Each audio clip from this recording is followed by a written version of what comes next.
Fandoms Anonymous.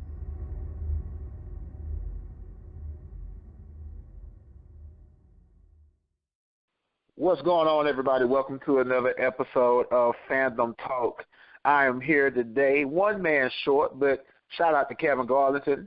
He's working hard, but I got my main man, Jeremy Branch from B Terrible Productions on the line. What's going on, Jeremy? What's up, Malcolm? What's up, everybody? Yeah, we got some good stuff to talk about today. Most definitely, man. We got some good topics to hit. We're going to get through it pretty quick this week, but we got some heavy hitters this week. Last week we had a lot of different topics. This week we got some top 4 heavy hitters. So let's go ahead and get started. As you guys all know, you can always follow us everywhere. Fandoms Anonymous. We're on Facebook. We're on YouTube. We're on Instagram, and we're on Twitter. And, Jeremy, where can everybody follow you at?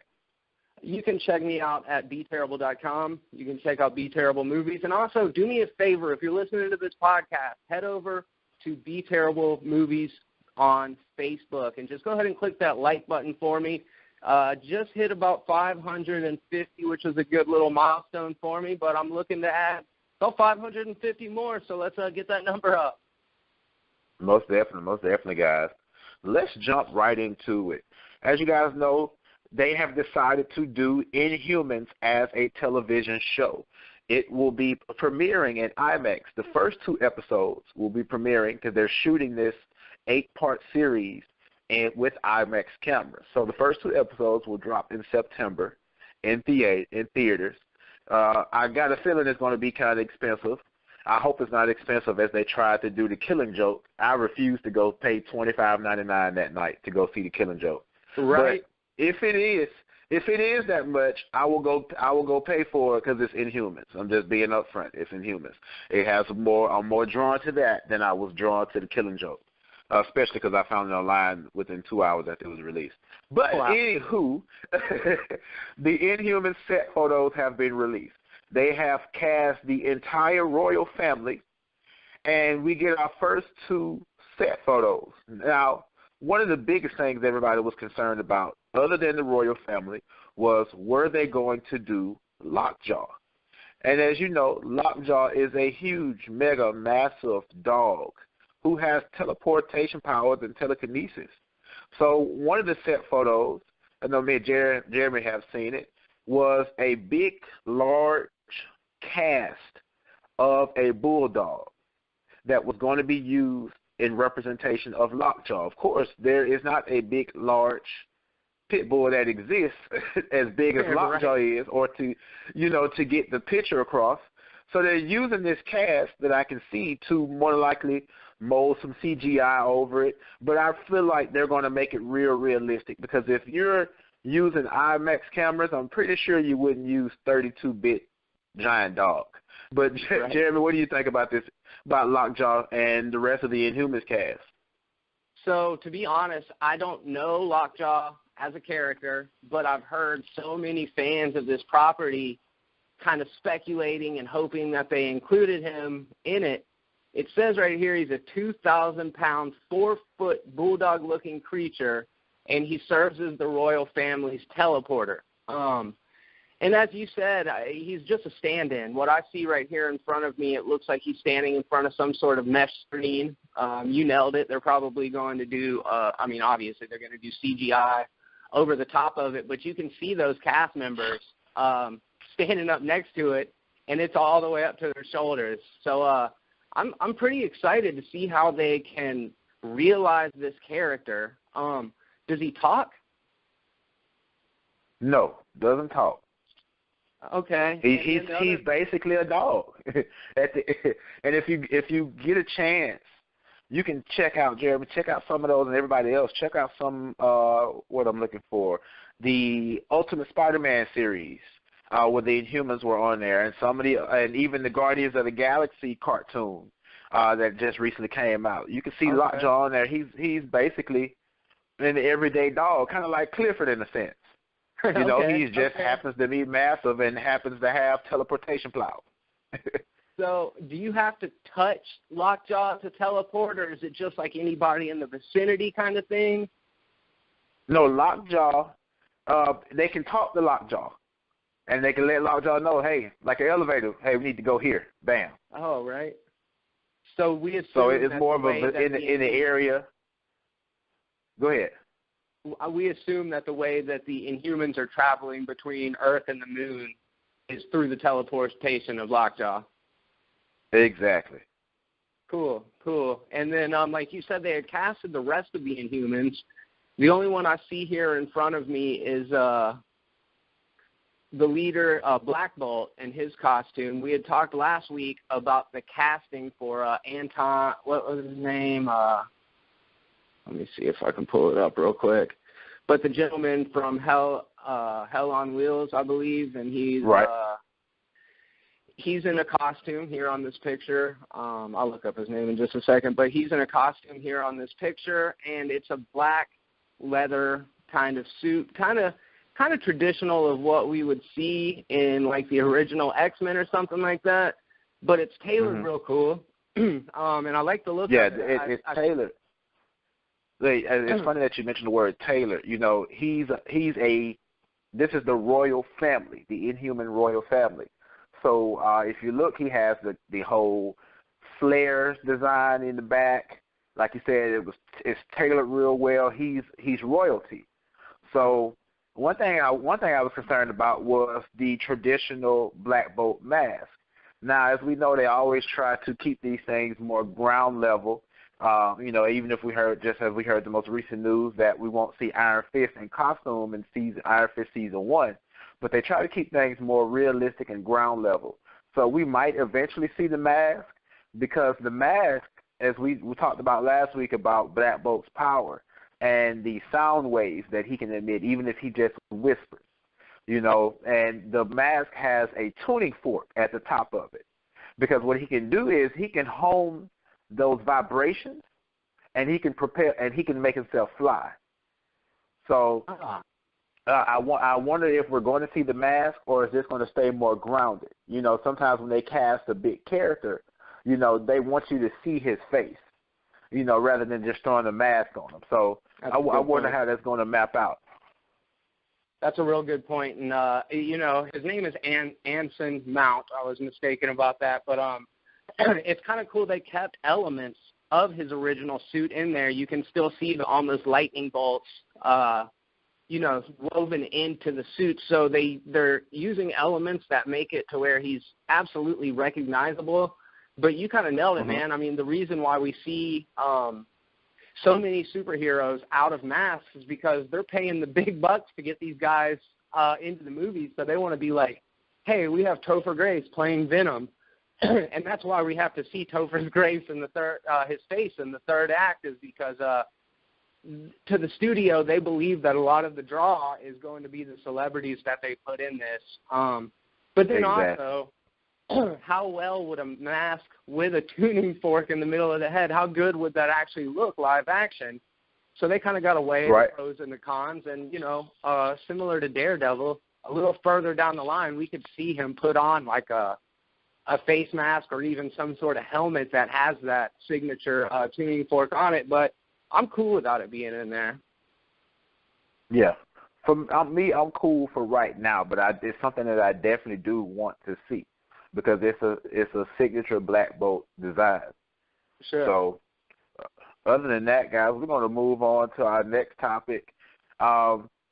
We got Deadpool 2 coming out, and this wasn't on the list, but let's talk about that Deadpool 2 promo that came out in front of Logan. Did you get a chance to check it out, Jeremy? I did. I actually saw it before the movie, and it definitely got a rise out of the crowd. But for a little bit of context to it, the whole bit is basically a play on the Superman mythos. There's a crime going on in the alley. Wade Wilson's walking by, and this guy's being robbed. He's asking for anybody to help him. So Deadpool does what any superhero would do. He runs to the nearest phone booth, and he starts trying to get into his Deadpool costume, which is great because that suit's all buckles and leather, and it would take forever to get in and out of. So as he's trying to get the suit on, we hear the muggers just like, take this dude out. He finally gets out of there, and he runs over. He sees that the guy's already died, and he kind of helps himself to the guy's groceries and takes his Ben & Jerry's ice cream and starts eating it. And I thought it was really funny, man. The only negative criticism that I've heard, and this isn't even my own personal feelings, but I've heard people say that it was tonally so different from Logan that it didn't work before it, which, I saw it as its own separate entity, so I wasn't concerned about that. And I really enjoyed it. I thought it was funny, and it kind of gives us a taste of what to expect from the next Deadpool movie, and that's to expect a lot of what we got in the first Deadpool movie. Now, I heard that's not even the whole clip, so I think there's some other things in there. What else did they include? Basically, what else happened was he ran into Stan Lee. I don't know if you saw that part. But he ran into Stan Lee. Right, the one that they released online, and it was released through Ryan Reynolds' Twitter. When he ran out of the phone booth, Stan Lee is standing there. He says, "Hey, that's a nice suit." Nice. And Deadpool looks over at him and says, "Zip it, Stan Lee." And then he continues running over to the scene to the guy where the guy was already dead. For me, I'm confused as to why people are trying to mold it based on saying, this isn't like Logan. It's not. This isn't Logan. This is right. Just a promo, no different than any other trailer. Now I can see if you say, well, they put the Power Rangers trailer in front of Logan. It's not. Of course, it's not. It's a trailer. It's a promo. This is first of all, this is Fox. This is their company. They want to do this. This is their movie as well. So if they want to put this in front of Logan, they have the right to. Right. Mhm. They could have said, we don't want any other previews in front of this movie. We want a 10-minute Deadpool spot. Yeah. Yes, they had the right to do so. So I'm confused as why people were necessarily trying to compare it to Logan, but it's not a movie. It's just a 3-minute promo. I'm highly confused about that. Now, just to devil's advocate it, I could understand if that was a post-credit stinger, why people would be like, what the hell? We just sat through this really serious, somber movie, and the after-credit scene they give us doesn't have anything to do with Logan. It's a Deadpool thing. But, I mean, you nailed it, Malcolm. That's the thing, is nobody said anything about a Power Rangers trailer playing before it. Oh, that doesn't match the tones. You'll go see a horror movie, and they're playing trailers for comedies. So I don't understand the correlation between those two things. It doesn't seem like that comparison is even fair because of everything that you mentioned. I've also heard people say that they felt like, actually Robert Meyer Burnett from one of my favorite podcasts, one that Malcolm listens to, had actually said that he didn't feel that it was in sync with the character of Deadpool. And I got to disagree with that as well. Deadpool was a great hitman. Obviously, he was able to put one bullet through like 7 people or whatever in the first movie. But at the same time, he had moments of just callousness or doing dumb shit. I mean, it's so much a part of his character that it's in service of the joke and in service of the humor more than it's in service of the morality of the character, and that's the way I took it. And I like I said, I'm just at a huge conflict with that statement that I heard made all over social media, that it just doesn't fit. At the end of the day, if this scene was in the first Deadpool, nobody would be talking right now, because I can take this scene and put it in the first Deadpool. I'm going to tell you where I would put it at. I would put it somewhere after the parts of Deadpool 1 where he got his suit. Yeah, for If sure. I could drop that scene in the movie, I would drop it right there. He just got his suit, still trying to figure out how to work it. Because think about in the clip, he called a guy on the phone. He said, "Is Laird there?" He was like, no, not. Well, shoot. Normally he helps me get into my suit. I would drop that scene somewhere in there. But like I said, I'm conflicted as to why people are, disagreeing. I understand what they're saying based on the fact that this clip and the movie are 2 different things. But what's so different than a trailer coming before a movie? Right. I guess I'm just not seeing the the significance as to the complaints. I guess that's just me though. That's just me. I agree. But but while we're touching on that topic, we're looking for a Cable for Deadpool 2. We're looking for somebody to play Cable in Deadpool 2. We have a lot of different people that are wanting to play Cable. We got the guy from Don't Breathe. I can't remember his name. We got Stephen Lane. We got Ron Perlman. One I definitely disagree with, the guy from Friday Night Lights. They could just cut that out for me. And there was one more other person that they were looking at to don the role of Cable. I cannot, one of the top names that they've been naming so far. I can't get it off the top of my head. Not Russell Crowe. Gladiator? Okay. Not Russell Crowe. It was Stephen Lane. I mentioned Ron Perlman. There was one other guy that they were looking at. It's on the tip of my tongue. Guys, if you know, not Pierce Brosnan. Heck no. Oh, crap. I can't think of it. He's been one of the guys that's been in the top, and I might have already named him and just thinking of somebody extra. But the next name that has come up recently is David Harbour from Stranger Things. I don't know about you, Jeremy, but when I first heard this, I said, you got me sold on it. Reason why? In this new era of movies, we need fresh faces. I'm going to give you a correlation. Whenever we see a movie, whenever we see a character, we're always thinking about who or what is going to be best to, what's the word I'm looking for? Who or what is going to be best to play the role? For an example, if you see how Black Bolt looks, Jeremy, everybody was saying Vin Diesel needs to play Black Bolt. I even agree with that. What about you? Yeah, absolutely. Same deal. He was lobbying real hard for it, and he does have a similar look to Black Bolt from the comics. So when they said it, that was kind of all I could think of. Right. So we look for that visual service sometimes when we're casting roles. But sometimes it is always great to have a fresh face. And I feel like even though Ron Perlman is good, even though Stephen Lane, I think for me, takes the cake with that old gritty look, he does take the cake for me with that.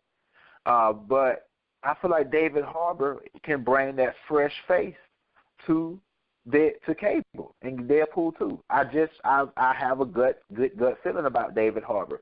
I like everything he did in Stranger Things. I liked him overall as a great actor, and I feel like he can bring that non-typical, we cast this guy in all these type of movie situation thing going on. I mean, what are your thoughts, Jeremy? Yeah, I couldn't agree more about a lot of what you said. And back to the conversation about celebrities having to show their faces in movies and things like that. It's like, even kind of with Ben Affleck as opposed to Henry Cavill, when I see Ben Affleck as Bruce Wayne, I can't really separate the performance from the actor. And I think that's a lot of times what these movies kind of fall into that trap. With Robert Downey Jr., I think it was a little bit different of a situation. Despite his celebrity, he nailed that role, and he was necessary to kick off the cinematic universe. But then you look at a Chris Evans, you look at a Chris Hemsworth. These guys were not household names until those roles, and I really believe that this could be a career-defining role for David Harbour. He's a real talented actor, even though he's not a household name. He was in End of Watch, which is a great David Ayer movie about police officers over in L.A. I recommend it to anybody. He was in The Newsroom. More recently, he was in Black Mass with Johnny Depp, and that was a fantastic performance. He had a small role in Suicide Squad, and then Stranger Things, like you said, and I thought he was great in Stranger Things. He was able to simultaneously be an asshole and a really likable guy at the same time, and I think that could be a really good element to bring into a Cable character. So at the end of the day, not who I thought of off the top of my head, but now hearing his name, like you said, I'm like, that could really work. That seems thinking outside the box, and I feel like this could be the role that propels him into kind of A-list status. So I'm all for it. Most definitely. Like I said, we in this day and age, we need fresh faces. You know, because the same people can get worn out. Now, the only person that really can't get worn out is The Rock, because he can do anything. It's proven. It's a proven fact that The Rock can get in a movie and do everything and not look the same, and the only thing you know him by is his name. So I think he's an exception, you know, especially in the superhero genre, especially with him heading towards Black Adam. But guys, we're going to move on. We got our next topic here. Basically, Justice League is coming. We all know it's coming. We all might still be on the fence about it. But they just released photos of the new Batmobile. Jeremy, tell us a little bit about that Batmobile coming from Justice League. So we've got an official picture that was released by Snyder via his Vero social media account. Maybe you guys can leave in the comments section what a Vero is. I've never even heard of that in my life. I'm still using MySpace. Right, yeah, exactly. So this picture that we have of the Batmobile is it's a front angle. We get to see the actual hood of the car and all of the weapons and accessories on it. We see that he's got definite bulletproofing and mesh over the windshield. It's a very small tactical windshield, but this thing's got Gatling guns on the side of it. It's got like a cannon on the top of it. It's got a missile launcher on the front of it. Somebody's going to die. Some more. Say again? Somebody's going to die. Oh, yeah. Let's just tell it like it is. Yep. So they are. They're just going to embrace the murdering Bruce Wayne and or Batman, and it's like, at this point, fine. You know what I mean? I wasn't wild about the design for the Batman v Superman movie. To be honest with you, I wasn't wild about the Tumbler in the Christopher Nolan movies. So as an outsider looking in, I wish it was a little more recognizable as the Batmobile, and it had that iconic look that you look at it and you're like, that's the Batmobile, right? Because you're touching on anything. You're reading my mind. That's why we work so well together. Yes, sir. What happened to the iconic Batmobile? Like, I'm curious. Like you said, the Batmobile is recognizable, and I'm not talking about just the typical emblem on the front. Not all of that, but the sleek design. It was a luxury vehicle. Now it just looks like a tank in every movie since Dark Knight. It just looks like an artillery vehicle. What happened to the sleek billionaire luxury design? Why can we no longer have that? Is that no longer accepted? Is that no longer cool? I mean, what do you think it is? That's a real. I haven't even thought about the luxury vehicle angle of the Batmobile, but that is a great analogy. And I like the longer body style and the sleeker look. Like you said, I think one of the things that made the Batmobile so iconic is that whatever kind of metal it was made out of was indestructible in the first place. Whatever kind of gadgets he needed for that situation, it was already there. It could pop out of the side of the Batmobile or whatever. So the exterior, it didn't have to look like a tank, and that's what made it so cool. To me, the definitive Batmobile is from Tim Burton's 1989 Batman movie. That's the look that I like the most. I mean, when I think about Batmobile, I think about the toys we used to get in Happy Meal. I still got some of those Batmobiles at home. I think about the larger scale toys we used to get. And even our toys used to look like a nice luxury vehicle, and you click the little button on the side, and the headlights open up, and the missiles come out, and it closes back. You click the little button on the back, and but Bruce Wayne is a billionaire. The new Batmobile looks like it costs $1 billion, but it doesn't have that billionaire-esque design. Batmobiles normally look like, from the ones that we're talking about now, if you could take a Cadillac, a Mercedes, and a Lamborghini and mesh it together. Yeah, like take the three cars and mesh together. And big body because it's a Cadillac, sleek design from the Mercedes, and speed and racing from the Lamborghini. That's fantastic. That's a great call. That's what we're used to. So it's like they're trying to push the point that, Batman has missiles and things of that nature, and it's just not doing it for me. Now, suit-wise, they got the suit for me. But this Batmobile, I feel like they're just trying to push it over the top, in regards to letting us know that this is a Batmobile. You don't have to do that for me. That's just me, but I would rather see a normal-looking Batmobile.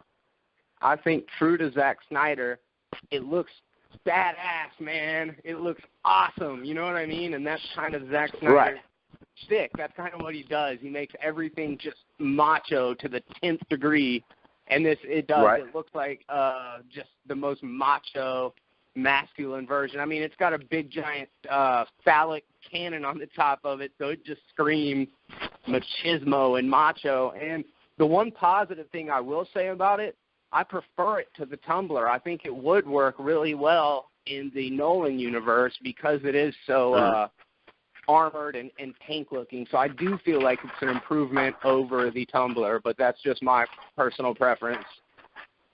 And another thing is I'm looking at I forgot the point I was going to make that fast. But I'm going to move along. All we're saying is that we want to see a different. We want to see our Batmobile that we know. Yeah. Like the kids, they get all excited about this Batmobile because all the guns. Oh, that's the point I was going to make. Somebody pointed out that if you take a look at it, it looks like there's space for another person. If you look at it closely, it looks like there's space for another person. And there's speculations, will we get a Robin in this movie? Or maybe Cyborg may jump in with Batman and be able to plug in, to the Batmobile and, do some shooting. We don't know, but it looks like there's space for another person to sit at. But can you see that when you look at it, Jeremy? Yeah, absolutely. And now that you said about Cyborg plugging in, that's a really cool idea because he's got the mother box in him. But looking at it now, it almost looks like whoever's sitting in the passenger seat could be like a gunner, essentially, and could independently handle that tank or the rocket launcher on the top of it. That's cool. I didn't even think about that. Most definitely. But guys, we're gonna move on. Of course, this is the time where we always like to plug what we got going on. Today, Fandom Anonymous is going to be on the Be Terrible Movies Productions podcast today. So that's going to be coming up as soon as this is over. So please follow Be Terrible Productions all over social media. And also, if you guys haven't checked it out, I had the opportunity to do an amazing, when I say amazing and dynamic interview with the one and only Jason David Frank, a.k.a. the Green Power Ranger from Mighty Morphin Power Rangers. It was awesome. If you can, guys, check that out on the Fandoms Anonymous YouTube channel. Awesome. If you have that extra 48 minutes in your day, take the time out to listen to it. He brings a powerful message because we really didn't talk about Power Rangers. We talked about life and we talked about struggles and we talked about, situations and overcoming and being conquerors. And it was an awesome conversation. So if you haven't had the chance to check that out, please go on the Fandoms Anonymous YouTube channel and check out that interview with the one and only JDF. Yeah, and before you even move on, I had a chance to check it out the other day, and it's great. You guys dive deep into a lot of really cool conversations.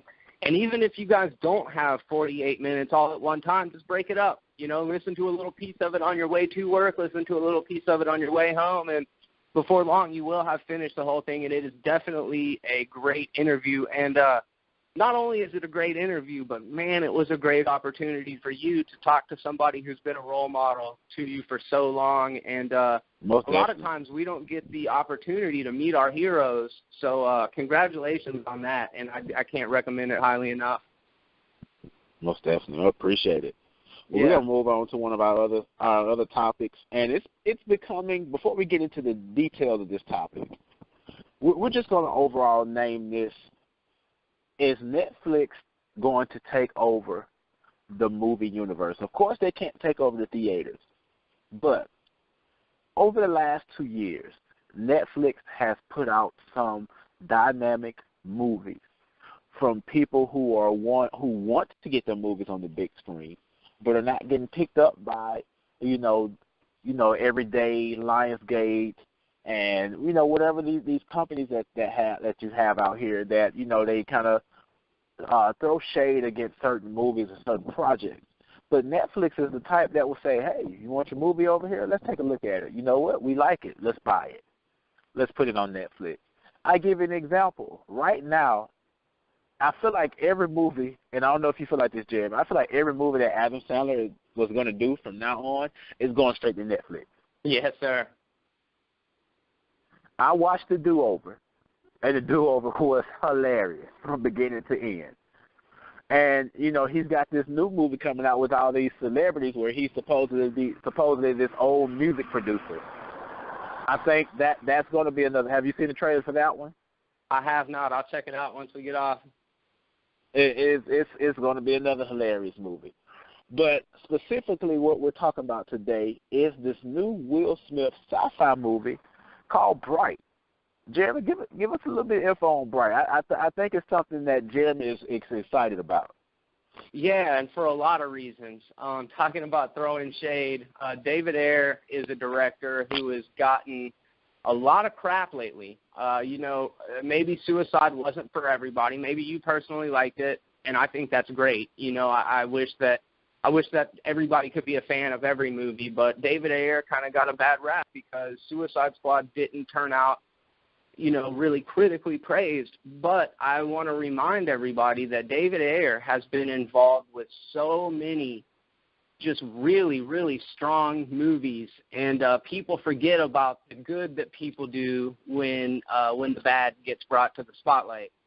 So David Ayer, like the movie I mentioned earlier, he directed End of Watch. Stellar movie, such a good movie. He directed Fury back in 2014 and wrote it, and that's a great ensemble piece. He directed Harsh Times, and he wrote Training Day. So this guy has got a really high marks on his previous efforts, and I think that he's a really talented director. He's the one directing Bright. Bright is a fantasy story that was written by Max Landis.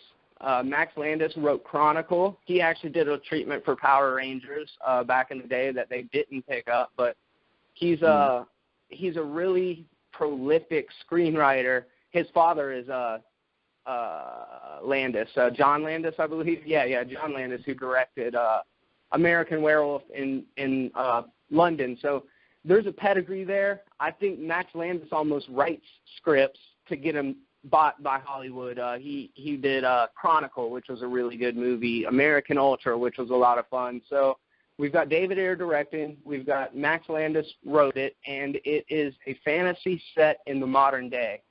What would happen if we lived in a world with orcs, wizards, elves, all of these creatures out of fantasies? And I even heard if you want to see a dragon, all you got to do is go to the LA Zoo because they've got dragons in captivity there. So it's an interesting premise. I kind of got an End of Watch vibe off of it. Like, what would happen if you mix Lord of the Rings and End of Watch? And I think you're getting pretty close to this. It stars Will Smith, who worked with Ayer, obviously, on Suicide Squad. So I think it's got a lot of potential, Malcolm, but it really could go either way because it's such a high concept. It could either be great or it could be just total garbage. I doubt it'll be somewhere in the middle. So I'm anxious to see how it plays out because I want David Ayer to be one of those names that comes up when you mentioned Hollywood directors working today that just have a lot of talent. So that's kind of my initial thoughts on it. What did you think about it? I think it was for me, from my perspective, I loved it. I loved the trailer. It caught me off guard because I caught it when the Oscars came on. And I was like, at first, I'm going to tell you guys what I thought it was at first. At first, I thought it was a trailer for Bad Boys 3. And I had got excited in front of my TV, like, oh my God. I was on the phone with my sister. I was like, oh, wait a minute. She was talking. I was like, hey, be quiet. I was like, hold on. And then it flipped on me. I was like, oh, this is not Bad Boys 3. Nope. This is not, I repeat, this is not Bad Boys 3. Stop, abort mission.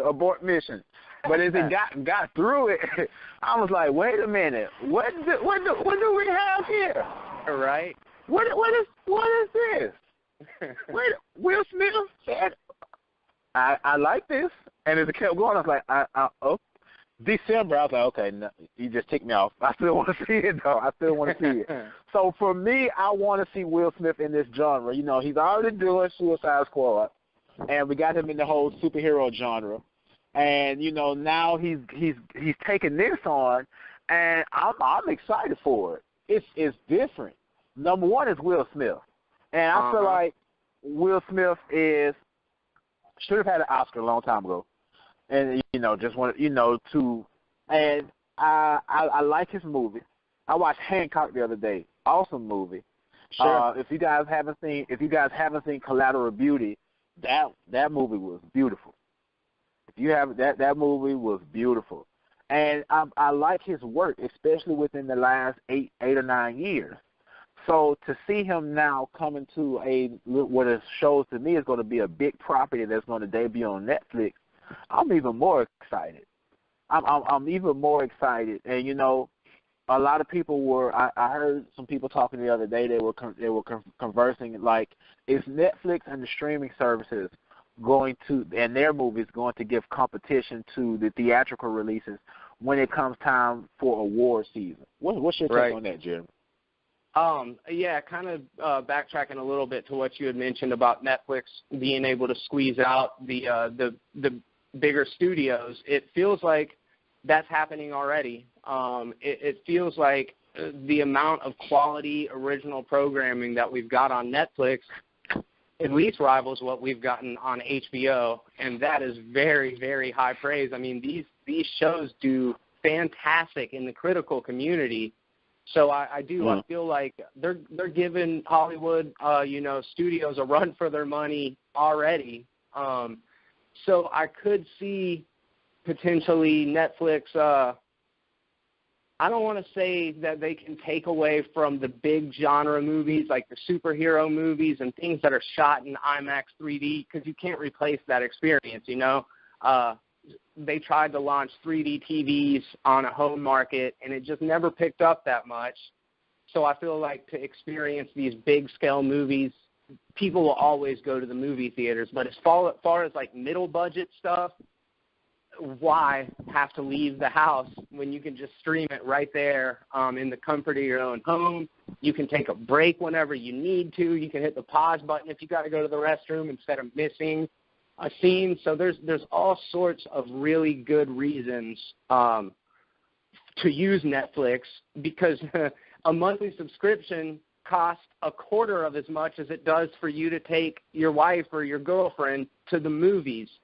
So, yeah, I really do see it going more and more in that direction. I also wanted to mention Joel Edgerton is playing the orc opposite Will Smith. And he's a great actor in his own right. He was really good in Black Mass. There was a movie called The Gift that he actually directed that is also really, really good. So I think he's a strong up-and-comer. But, yeah, as far as the Netflix thing goes, the one thing I'm curious about is how people get paid on that kind of project when there's no real way to make money specifically off which one. So what's the incentive to drop $100 million into something as opposed to dropping $25 million into something? And I guess that's more for the executives and the producers to know than it is for me. But that's something that's always kind of intrigued me, is what's the benefit of doing these really big projects. And that's something that I thought about as well. How do they get paid? But I think it goes along the fact of when Netflix buys the properties, I wonder how, what does the person make to be in it? You know, what does the person get, in royalties and, just the paycheck overall? That's something I would love to know. If you guys know anything about that, please feel free to drop it in the comments. We'd love to know that information as well. And especially when you're talking about a Will Smith who, like you said, this man has conquered every genre. He started out as the Fresh Prince of Bel-Air after he was a rapper, and then he went on and became an action movie superstar, and then he went on to become a science fiction movie superstar, and then he went on to become a dramatic superstar with Ali and so many movies past that, and now he's a superhero in the biggest genre in the world right now. So it's like, what can't Will Smith do? So he's going to already bring in just tons and tons of viewers just off his name alone. He brought in the viewers and subscriptions just by the trailer. Yes, sir, absolutely. I mean, if we're looking at it on a realistic level, just by that trailer, he brought in hundreds of people that are like, I'm either going to start subscribing to Netflix now, or around November, I'm going to go ahead and get my subscription. Yeah, that's right. Already. So, guys, we thank you for joining in with us today. This is all we got for you today. We thank you joining us every week. We're Fandoms Anonymous. I got my main man, Jeremy from Be Terrible Productions here. We hope that you guys will tune into us next week. Jeremy, let everybody know where they can find you at. Yeah, absolutely. Make sure to check me out over at Be Terrible Movies on YouTube. Also, the website, beterrible.com. If you guys haven't checked out the last 2-3 episodes of Fandom Talk, make sure to do that. We look forward to having Kevin back on next week to drop some comic book knowledge for me. And, Malcolm, it's always a pleasure, my friend. Also, guys, make sure to check out the Weekly Pops Terrible Talk. That's right. I'm still in the name. No, we're doing Terrible Talk. Episode number 1, you guys are going to get to know a little bit more about our host, Malcolm Banks, so I'm looking forward to that. It'll be dropping a little bit later this evening, so I'd love to see you guys over there. Most definitely, guys. And, guys, again, thank you for joining us. You can always find us. We're on Facebook, Instagram, YouTube, and Twitter. We are Fandoms Anonymous. Have a good one.